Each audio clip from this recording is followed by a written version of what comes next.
This is Hank Scott for The Pure Truth Restored. Perhaps you've read some of the parables in the New Testament and failed to fully understand their meaning. That's understandable because many of them are of a rustic, rural sort of life with which many people today are entirely unfamiliar. It's like a strange alien world to a typical urban-born and raised person unfamiliar with animals, husbandry, and the lifestyle associated with these. Let me tell you a modern parable about the two goats and the fence that helps explain one of these ancient parables in a way that may help you realize the intended meaning of the scriptural parable of the goats and the sheep. In the Savior's parable, the kingdom is likened to two flocks, one of goats and the other of sheep. When the flocks are separated, the goats are placed to the shepherd's left and the sheep are put on his right. Matthew 25, verse 33. Actually, the two flocks stand for the nations and their peoples, who will be divided into two very different groups, verses 31 through 32. One of which, represented by the sheep, will inherit the Savior's kingdom, verse 34. The others, represented by the goats, will be cast out and be condemned to death in the judgment known as the lake of fire, where they will be destroyed and denied entry into his kingdom, verse 41. This parable makes it plain that the sheep stand for those who are helpful, kind, considerate, and reach out to share what often little they have with other sheep in need, including visiting those who are wrongly held in jail or prison, even at risk of their own property or lives, verses 35 through 40. While the goats stand for everyone who selfishly or fearfully withholds comfort, help, and assistance to the sheep, perhaps even joining in with those who accuse, rob, imprison, and otherwise hurt and abuse the sheep, verses 42 through 46. Perhaps the goats do help some, those who are like themselves, other goats such as fellow attendees of their particular religion, while ignoring anyone who seems different or of another faith. They fail, however, to be kind, compassionate toward, and to assist those who truly matter to the Creator and Savior, who are the true sheep of the great shepherd's flock, those who listen to and follow him wherever he leads. Goat or sheep. Unless you are familiar with goats and sheep, you might not understand the reason why these two sorts of animals were chosen for this parable, and what the differences between the two mean. I understand why this might be confusing, as I was raised in a city all my life and have only lived in a rural setting the last few decades of my life. With a large field directly behind our present rural home, where various types of animals have been grazed over the years by different owners, the most recent of which keep a large herd of goats, along with past experiences living in rural areas, I can tell you about the differences and help you understand a little better why sheep and goats were used to explain the scriptural parable. They are similar to the parable of the wheat and the tares, King James Bible, or weeds in the NIV, found only in the first book of the New Testament in Matthew chapter 13, verses 24 through 30, a parable that is explained in verses 36 through 43. The wheat represents a good crop of grain sown by the farmer, while the tares, or weeds, are sown by his enemy or adversary, which may appear to be wheat, but are actually just empty husks with no value, or produce nothing but stickers and trouble tending the crop intended for harvest. In the end, at harvest time, when the kingdom is established here on earth, the crop of good seed stands for all those who are truly righteous, while the tares or weeds stand for all those who are hurtful and act belligerently, accusatively, or otherwise harmfully toward each other, and particularly to their righteous neighbors, verse 38. Goats are like the weeds or tares, in that they tend to butt with their horns, pushing and shoving, and often will aim at and rush to hurt or butt someone if they turn their backs to the goat, particularly a he-goat, and present them with a tempting target. Goats often act ungrateful, independent, and tend to get themselves into needless troubles compared to more docile, easily led and guided sheep. A large male ram or sheep may be a handful, but they are generally not harmful to people compared to even a small, belligerent goat. Example of the ram. Once upon a time, I lived with my family in a rural desert area of the Southwest in a mobile home, one of several in a small settlement more than 10 miles from the nearest small city. One day, as I was walking the dirt road to our mailbox, which at one time was more than a mile away from our home, but had recently been moved less than a block away, adjoining an empty lot or field, I saw a large ram running loose between the trailer homes across the street from our mailbox. Quickly improvising with some heavy rope that I had at home, I returned and managed to single-handedly corner and lasso the creature, taking it home with me until the owners could be located. At our home, we built a temporary shelter for the animal, bought some grain to feed it, gave it water, and kept it tied to the rope to prevent it from getting loose and wandering off again. We had 3 small children at the time, the youngest of which was our oldest son. The ram managed to get loose from the rope several times, since I was unfamiliar with how to tie it up properly, but could not easily escape our fenced property. Although much larger than our young son, the ram never hurt any of our children, even when our boy ran after it or in front of it, laughing with joy as we tried to corral the loose animal and return him to his makeshift shelter.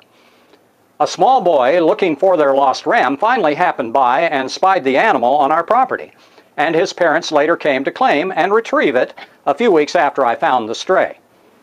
In all that time, we never once experienced any problem with anyone being hurt or injured by the animal, despite its rather large size and good-sized horns of more than a foot in length. The 2 goats.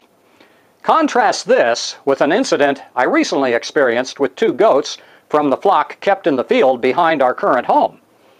One Sabbath day, as my wife and I were resting, we heard repeated cries from one of the goats that graze in the field behind our home. We were tired and just laying down for a daytime nap after being up late the night before, cleaning and otherwise getting prepared for the Sabbath the next day. My wife and I thought nothing about the rather loud bleats, which we often hear from the goats so nearby our home, and ignored it for the better part of an hour or 2. Finally, after a brief rest, my wife was walking in our backyard and, hearing the continued bleats from behind our shed, decided to investigate. There she discovered a female goat whose head was trapped in the wire fence the owners of the field had put up a few feet from our property line to allow their herd to graze without trespassing through our older, less secure fence securing our property. Our young granddaughter, seeing the goat's predicament, was ready to use some wire cutters to free it because its horns were preventing the goat from pulling its head free from the wire of the fence, the open squares of which were just large enough for the animal to stick its head through. Rather than forage in the vast field available to it, this goat had decided that a bush growing between the 2 fences presented it with a more desirable and tempting repast, and had forced its head and horns all the way through the tight 5-inch square space of the fence to feast on its find, until it discovered that getting its head free again was all but impossible.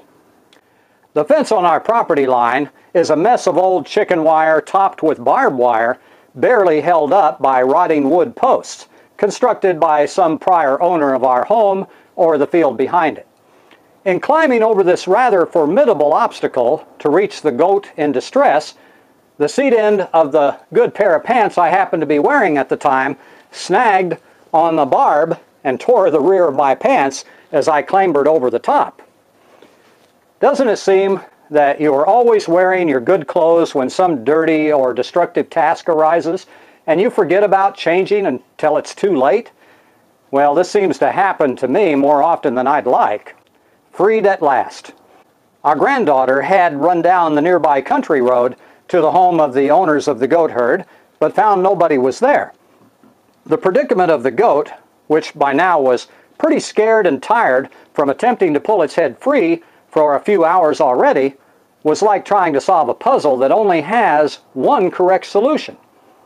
After petting the nanny's head to calm it down some, I tried to find out how its head could fit back through the opening it had obviously inserted itself through. But this proved a bit more difficult due to the small size of the opening and curved horns over a half a foot in length. This task was further complicated by the goat, which was anxious and a bit too willing to help to pull its head free. While I managed to get one horn through the opening, feeling it might soon be loose, the goat's attempts to pull back only entangled the other horn in the wire, so that its head remained frustratingly stuck. So I took a different tack and tried to get both horns through the opening at the same time, where the opening seemed wide enough to accommodate them. This was more difficult than it first seemed, because the horns had apparently been shoved through the opening quite forcibly by the goat in its desire to reach the tasty bush. In fact, the wire under the goat's throat started to choke it as I tried to get its horns into a position that would allow them to both pass through the wire opening without the need to cut and thereby ruin our neighbor's new fencing. Finally, with some difficulty, I managed to get the tips of both horns through the opening, and sensing it could soon be freed, the goat forcibly pulled back and with a final thrust was free at last. The second goat. The goat's response was to dash about madly through the field, bleating angrily and mad at the whole world for the predicament and humiliation it had suffered. That is when I noticed the second smaller goat, the only other one of the flock in sight, apparently the young offspring of the nanny I had just set free. This goat was standing in the adjoining field, running in circles, bleating loudly as if sounding an alarm for all to hear. It ran through the gate separating the two fields, where its mother had been just moments before, running out of sight and hearing into the field and over the rise beyond, where the young goat now raced about and bleated wildly as if to accuse me of doing away with its elder. From this I concluded that goats are a very ungrateful lot who little appreciate the kindnesses done them, even blaming those attempting to help them and otherwise being quite troublesome. The moral of the parable. The fact that this same situation has been repeated, either with the same goat or another that looked like it, at least 3 times so far, twice on our Sabbath, requiring climbing through the treacherous barbed wire and my help to extricate its head from the fence each time, shows how goats can repeatedly create or get themselves into trouble. Like people stuck in destructive habits or addictions, they just never seem to learn any better.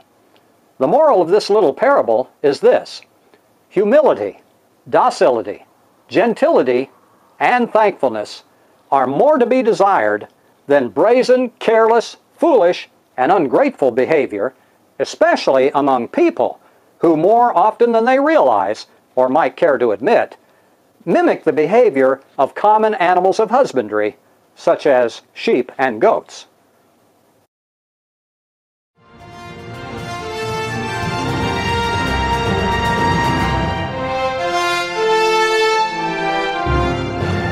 Be sure to see the next revealing episode of The Pure Truth Restored. You'll find it online at thepuretruthrestored.com.